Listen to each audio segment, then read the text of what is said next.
Welcome student in this video lecture of subject estimation and costing. Now with this video lecture, this is the last topic in our last chapter, that is fabrication of costing,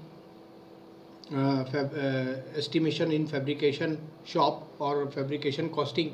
इसके last topic को हम आज इस video lecture में complete करने का प्रयास करेंगे. यदि हम क्वेश्चन बैंक देखें, as we have seen in earlier videos, कि इसमें दो ही प्रमुख प्रश्न हैं और वो कई बार रिपीटेटिवली पूछे गए, जिसमें से फैब्रिकेशन में विभिन्न जोड़ने की विधियों को समझाइए. इसको हम पूर्व के वीडियो लेक्चर में कंप्लीट कर चुके हैं. The next topic is jig and fixture को समझाइए तथा उनके लाभ बताइए, यानी कि explain jig and fixtures and their advantages. इसको हम इस वीडियो लेक्चर में कंप्लीट करने का प्रयास करेंगे. So now instead of tool, if you will see the heading, that is I have written here tools, jigs and fixture. यानी कि हम सिर्फ जिग्स एंड फिक्सचर्स नहीं पढ़ रहे हैं, we are also talking of tool, jigs and fixture. यानी कि आपको यदि टूल्स के बारे में भी कुछ पूछा गया तो भी आप इसको इस नोट्स के माध्यम से आप उसे सही तरीके से समझ और एक्सप्लेन कर सकते हैं. So let's see first the productivity and economics of machining workpieces in a large quantity is greatly affected with the use of tools and work holding devices, jig and fixture. आपको जब बड़े स्तर पर machining करनी है किसी ज़्यादा work piece की या जॉब की, तो आपका वर्क अफेक्ट कब होता है? जब आपको प्रॉपर टूल और वर्क होल्डिंग डिवाइसेस यानी कि जिग एंड फिक्सचर अवेलेबल नहीं हो, तो आपका बहुत समय इसमें वेस्ट होता है. These devices reduce the production cost and ensure interchangeability of machined work piece. यानी कि ये डिवाइसेस जो होती हैं वो प्रोडक्शन कॉस्ट को कम करती हैं और साथ ही साथ मशीनिंग के इंटरचेंजेबिलिटी, आपको वर्क पीस को बार बार बदलने की और उसके डिफरेंट लाइन एंड लेंथ को उसको बदलने की आवश्यकता नहीं होती है. सो इसको डिफाइन करते हैं, व्हाट इज़ टूल. आपने मशीन टूल टेक्नोलॉजी में हालांकि इस टॉपिक को काफ़ी डिटेल में समझ रखा है, और तो but that is a different prospective, because आपका उस समय जो आपने पढ़ा था उसके टेक्निकल डिटेल्स पढ़े थे, but in estimation costing you are studying its importance, its value. तो इसलिए ये थोड़ा सा डिफ़िकल्ट हो जाता है एक्सप्लेन करने के लिए. So we will make it easier here. So what is tool? It is a device which removes material from a workpiece under stable condition and gives it desired shape and size. आपको अपने job या workpiece को जिस तरीके से भी shape and size देना है, उस शेप एंड साइज को आप जिस टूल की सहायता से मटेरियल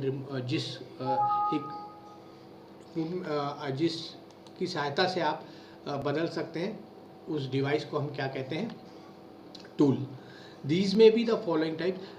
ये कई तरीके के होते हैं और इसके डिटेल्स ज़रूर आपने मशीन टूल टेक्नोलॉजी में डिटेल में पढ़ रखे हैं, but we know very well that is single point, multi point edge tool और नॉन मैकेनिकल और नॉन कॉन्टैक्ट टूल्स. आप विभिन्न तरीके के ये टूल्स मशीन टूल टेक्नोलॉजी में पढ़ ही रखें. The press which is use to handle these tools itself is called machine tool. तो यदि इस टूल को जो डिवाइस या इक्विपमेंट होल्ड करके रखता है और मटेरियल रिमूवल प्रोसेस को कंटिन्यू रखता है, so we call that machine as a machine tool. जो उस टूल को पकड़ कर रखता है उसे हम मशीन टूल कहते हैं. इन वेरी सिंपल वर्ड, जो टूल को हैंडल करता है we call it machine tool. Tool जो मटेरियल रिमूव करता है उसको हम डिवाइस कह सकते हैं, आप उस डिवाइस को हम टूल कहते हैं. This is to major difference in machine tool and tool. Now we come to jig. It is a device which hold and locate a work piece and guide and control one or more cutting tool. यानी कि आप zig के द्वारा आपके work piece या job को hold तो करते ही हैं, साथ ही साथ टूल को गाइड भी करते हैं. एक या एक से ज़्यादा टूल को गाइड भी करते हैं, तो हम उस ऐसे डिवाइस को हम कहते हैं jig. Fixture. It is a device which only holds and locates a workpiece during an inspection or for a manufacturing operation. तो जिग और फिक्सचर में बेसिक डिफरेंस क्या है? दोनों टूल, डिफरेंस तो नहीं, सिमिलरिटी क्या है कि दोनों वर्क पीस या जॉब को होल्ड करके रखते हैं. And what is jig? Jig is always support the tool, उस टूल को सपोर्ट करता है. So we call it as jig को हम क्या कहते हैं कि टूल को भी गाइड करता है और फिक्स भी रखता है, तो we call it as jig. लेकिन फिक्सचर में आप सिर्फ वर्क पीस या जॉब को होल्ड करके रख सकते हैं. This is the only difference. दोनों मैन्युफैक्चरिंग में भी काम आ सकते हैं. जिग को आप इंस्पेक्शन में भी प्रयोग कर सकते हैं और फिक्सचर को भी आप इंस्पेक्शन में प्रयोग कर सकते हैं. मैन्युफैक्चरिंग में भी कर सकते हैं और इंस्पेक्शन में भी कर सकते हैं. तो इस तरीके से हम जिग एंड फिक्सचर को डिफाइन करते हैं और उसे अच्छे तरीके से समझते हैं. Now if you will see the question bank, this question has been asked many times that what are the advantages of jig and fixtures. तो jig and fixture को एक्सप्लेन करने के लिए, उसके एडवांटेजेस को एक्सप्लेन करने के लिए हम उसके एडवांटेजेस देखते हैं. So they eliminate the working out, measuring and other setting method before machining. तो वो ये आपके जो जितने टाइम लैप्सेस हैं इन सब को कवर करता है, जैसे मार्किंग आउट, मेजरिंग और ये सब चीज़ों को हटा देता है. इन मेथड्स को ही हटा देता है और मशीनिंग के लिए आपको जल्दी से स्पेस प्रोवाइड करता है. They enable production of the identical parts which are interchangeable.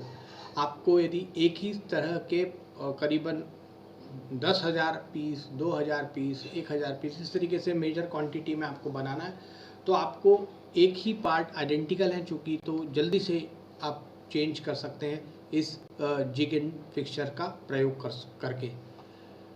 Next, they increase the machining accuracy of the work piece. Machining accuracy को बढ़ाता है. आपकी मशीनिंग बहुत प्रॉपर होगी क्योंकि यदि आप टूल को गाइड कर रहे हैं विथ हेल्प ऑफ जिग, तो आप उतना ही इंसर्ट करेंगे जितने की ज़रूरत है. सो आपकी मशीनिंग एक्यूरेसी बहुत सही आएगी. आपकी जो भी मशीन है, ड्रिलिंग हो, लेथ हो, शेपर हो, मिलिंग हो, आप उसमें अच्छे से इसका प्रयोग कर सकते हैं. They increase the production capacity of the man and machine. Definitely जब हम इन दोनों की कैपेसिटी जिग एंड फिक्सचर का प्रयोग कर रहे हैं तो वो हमारी प्रोडक्शन कैपेसिटी को बढ़ाता है, क्योंकि इस प्रोडक्शन कैपेसिटी से ही हमारी मैन और मशीन की प्रोडक्टिविटी भी बढ़ती है. दे reduce the operators labour and consequent fatigue bye them. यानी कि जो ऑपरेटर है किसी भी मशीन पर जो ऑपरेट कर रहा है उसका लेबर भी बचाता है और उसको अननेसेसरी फटीग जो उसका एक्सपेंडिचर होगा. सपोज आपके 1,000 आइडेंटिकल जॉब है और हर जॉब को आपको बार बार ज़मीन से उठाकर नीचे रखना है, ऊपर रखना है. If considering that job is heavy, तो ये फटीग को भी बहुत रिड्यूस करता है ऑपरेटर के. Next, the enable semi skilled operator to perform the operation which saves labour cost. यानी आप यदि आपके पास स्किल्ड लेबर नहीं है, सेमी स्किल्ड लेबर है या ऑपरेटर है, तो आप इसका प्रयोग करके सेमी स्किल्ड ऑपरेटर से भी आप काम ले सकते हैं और स्किल्ड ऑपरेटर की वेजेस को सेव कर सकते हैं. Next, the minimise the expenditure on the quality control of the finished product. जब हम इंस्पेक्शन करते हैं तो हमको बार बार मेजरिंग करनी पड़ती है तकरीबन हर एजेस और हर होल. यदि है तो उसका डायामीटर, यदि एजेस है तो उसके एजेस की रफनेस. तो ऐसे कई चीज़ों से जिग एंड फिक्सचर का प्रयोग करके हम उसकी क्वालिटी को इम्प्रूव करते हैं. और हम इम्प्रूव तो करते हैं, लेकिन हम ये भी ध्यान रखना चाहिए हमको कि हम every inspection we are spending more. हम इंस्पेक्शन कर सकते हैं, लेकिन हम इतने यदि पीसेस का इंस्पेक्शन यदि हम without help of jig and fixture करेंगे तो हमको इनका मेजरमेंट भी करना पड़ेगा. तो इंस्पेक्शन तो करना ही है, लेकिन उसकी कॉस्ट भी कम रखनी है. This is our prime concern. So at that time this point is very feasible और the minimise the expenditure on the quality control of finish product. तो हम वो जो इंस्पेक्शन के ऊपर जो कॉस्टिंग है क्वालिटी कंट्रोल के लिए जो हमारे प्रोडक्ट के क्वालिटी के लिए वेरी इंपॉर्टेंट है, उसको हम मिनिमाइज कर सकते हैं. Last, they reduce the overall cost of machining by fully और प्रॉपरली ऑटोमेटाइजिंग द प्रोसेस। आप जब इसको जिग एंड फिक्सचर का प्रयोग करते हैं तो ये रिड्यूस कर देते हैं ओवरऑल कॉस्ट ऑफ मशीनिंग, और ऑटोमेटिक जो प्रोसेस होती है उसको काफ़ी हद तक इम्प्लीमेंट करते हैं with help of only jig and fixture. तो आपके पास ऑटोमेटिक मशीन ना हो, लेकिन आप जिग एंड फिक्सचर का प्रयोग करके उस मशीन को आप सेमी ऑटोमेटिक या ऑटोमेटिक में के जैसे आप उससे काम करवा सकते हैं। तो that is also very advantageous while using jig and fixture. तो ये जो 8 आपके एडवांटेजेस हैं ये आपको बहुत अच्छे से आना चाहिए, इसे आप ज़रूर समझेंगे और सही तरीके से इसको याद रखेंगे। But moreover then important is, आप यदि ये लास्ट पॉइंट्स जो प्रिंसिपल्स हैं जिग एंड फिक्सचर के, किस तरीके से आप जिग एंड फिक्सचर को डिज़ाइन करेंगे, that is the most important thing. तो आपको यदि ये आते हैं then automatically you can write these advantages easily. तो क्या हम किस तरीके से डिज़ाइन करें हमारे जिग एंड फिक्सचर को, अब हम इसे देखने का प्रयास करेंगे। तो आपको यदि principle of jig and fixture design क्या कहता है कि following are the essential factors which must be consider in designing a jig और अ फिक्सचर। आपको ये जो नीचे पॉइंट्स 16 पॉइंट्स दिए हुए हैं इनकी स्टडी इन डेप्थ डिटेल करना पड़ेगी, जिससे कि आप सही तरीके से जिग एंड फिक्सचर को डिज़ाइन कर सकें। तो पहला क्या करना पड़ेगा आपको, स्टडी ऑफ वर्क पीस। आपका वर्क पीस किस तरीके से, स्टडी ऑफ मशीन टूल, आप किस मशीन टूल का प्रयोग करने वाले हैं इस वर्क पीस से मटेरियल रिमूवल के लिए। स्टडी ऑफ लोकेटिंग एलिमेंट्स, कौन कौन से एलिमेंट्स को आपको हटाना है या लोकेट करना है, प्रॉपरली आप उसे लोकेट करेंगे। Study of loading and unloading system, किस तरीके से आप लोड और अनलोड करेंगे। स्टडी ऑफ क्लैंपिंग अरेंजमेंट, किस तरीके से आपको अपने जॉब या वर्क पीस को क्लैम्प करना है। Study of power devices for clamping the work pieces, आपको कौन कौन सी पावर डिवाइसेस यूज़ करनी है फॉर क्लैंपिंग के लिए। क्या आपको न्यूमेटिक चाहिए जिससे कि आप तुरंत उसके नट बोल्टिंग को टाइट कर सके, this kind of things. Study of clearance required between the jig and the work piece, jig and fixture and the work piece. तो आपको कितना क्लियरेंस रखना है, क्या आपको जब आपने जिग एंड फिक्सचर लगा लिया है तो क्या आपको जो वर्क पीस या जॉब है उसमें थोड़ा सा मूवमेंट चलेगा, या वो थोड़ा सा लूज रहे तो चलेगा, या उसे एकदम टाइट रखना है, इसका भी आपको स्टडी करनी पड़ेगी। Study of indexing system end devices, यानी कि यदि आप जिग एंड फिक्सचर का प्रयोग करके इंडेक्सिंग मैकेनिज्म से फॉर एग्जांपल मिलिंग मशीन में गियर बना रहे हैं तो उस समय आपको ये ध्यान रखना है कि आपकी ये जो इंडेक्सिंग सिस्टम है इसमें आप सही प्रयोग करें और उसकी भी आप स्टडी सही ढंग से करें ताकि आपका जो गियर है वो सही ढंग से बन पाए। Next, study of tool setting and guiding elements, आपको टूल सेटिंग और गाइडिंग एलिमेंट को भी प्रयोग में रखना है। फिर next, study of tool proofing arrangement, तो आपकी जो टूल है उसकी अच्छे से स्टडी करनी है, because when this system are use at that time, जैसे कि आपने सिंगल पॉइंट कटिंग टूल के मैकेनिज्म को पढ़ के रखा है, उसमें कितने टाइप के एंगल होते हैं उसको देख के रखा है, तो आप तभी इसकी उस हिसाब से ही आपको जिग एंड फिक्सचर का डिज़ाइनिंग करना है। Next, study of ejecting system, it is very easy to design a jig and fixture but dismantling the same, और वर्क पीस को बाहर निकालने के लिए भी आपको उसको सही तरीके से स्टडी करनी पड़ेगी। यदि आपने इजेक्टिंग सिस्टम में ज़्यादा समय लगाया तो भी it is waste of our precious time. And what is the difference, यदि हम टाइम और उसको देखें तो why it is time and related to cost, because if the person who is handling this jig and fixture taking more time, say for example in ejecting system, so we have to pay him higher wages। एक काम, छोटे से काम को करने के लिए हमको इतने आइटम्स, सिमिलर आइटम्स बनाने हैं तो हमको उसको ज़्यादा समय देना पड़ेगा, and the more time is equal to more cost. Next, study of swarf removal system. Swarf आप जानते हैं एक तरीके का डिफेक्ट है, इस डिफेक्ट को रिमूव करने के लिए भी आप जिग एंड फिक्सचर को यूज़ कर सकते हैं। Study of rigidity and vibration proofing, आपको रिजिड और वाइब्रेशन लेस सिस्टम डिज़ाइन करना पड़ेगा, अदरवाइज आपने ज़्यादा स्टिफनेस रखी तो क्या होगा, आपका जो टूल है वो जब इंसर्ट होगा तो वो ज़्यादा टाइम टेकिंग रहेगा। लेकिन यदि आपने if you are using jig and fixture तो आप उसको इतना ही रिजिड रखना है जिससे कि उसके वाइब्रेशन कहीं और क्या बोलते हैं, वाइब्रेशंस जो है कहीं और ट्रांसफ़र ना हो। The vibration should be curve in jig and fixture itself. ये जिग एंड फिक्सचर से आपके मशीन टूल में नहीं जाना चाहिए, अदरवाइज व्हाट विल हैपन, वो ओवरऑल यदि आप देखेंगे तो यह यदि सिस्टम मशीन टूल में ट्रांसफ़र हुए then the complete machine becomes in vibrating motion, और इसको इसलिए इन वाइब्रेशन को करना बहुत ज़रूरी है।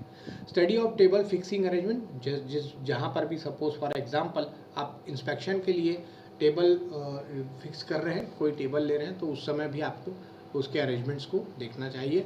Next, study of safe factors and safety devices, आपको सेफ्टी के this is our prime concern while handling the jig and fixture. आप इसमें इस तरीके के कोई कर्वेचर या एक्स्ट्रा बार या इस तरीके से कोई भी एक्स्ट्रा मटेरियल नहीं होना चाहिए वाइल डूइंग द वर्कर को वो अनसेफ हो।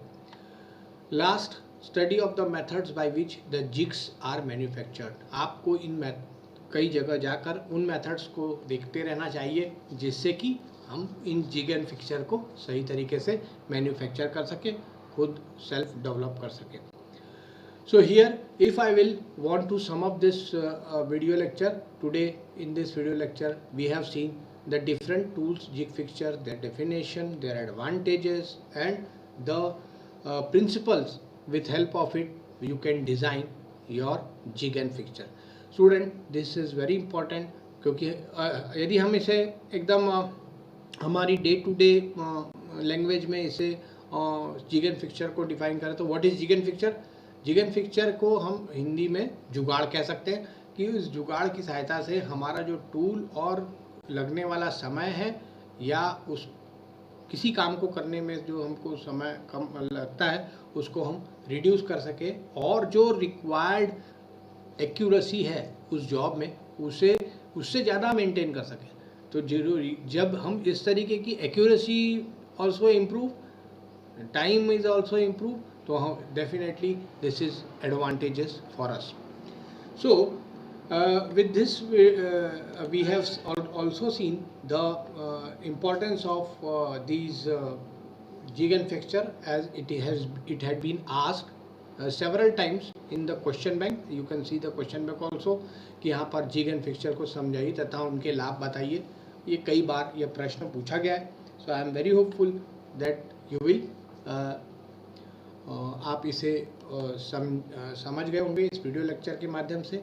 And here with this video lecture I will also declare that my syllabus is completed, but still if any doubt of any kind in any chapter, all the 10 chapters of estimation and costing, I welcome you for any query related to it.